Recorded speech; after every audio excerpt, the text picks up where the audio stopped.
I said character. By character, I don't mean the sort of thing which the father will preach to you. Of course you must be honest. Of course you must be truthful. Of course you mustn't covet thy neighbor's wife. Not when father is listening. Of course you mustn't. All that is part of character. But I mean something bigger. It's knowing yourself. Knowing what you really are. Unfortunately, we lack that sort of character. And what little we have is denuded by our fans, by the sycophants around us, by the hangers-on. Again, let me illustrate this by an example.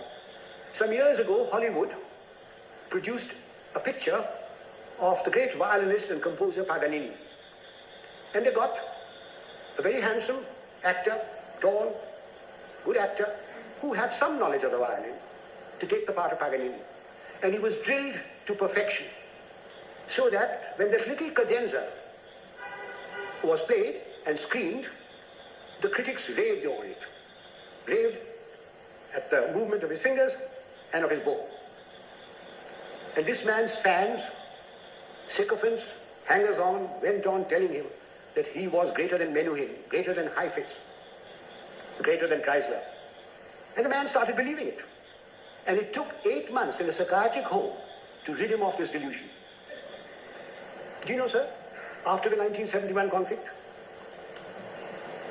my fans, my hangers-on, the sycophants around me kept telling me, sir, you are the greatest general the century has produced. You are better than Rommel. You are better than Guderian. Auchinleck was nothing. And just as I was beginning to believe it, the Prime Minister created me Field Marshal and sent me off to the Nilgiris. And a hard-headed, no-nonsense wife deprived one more inmate of a psychiatric home. I thank you, sir.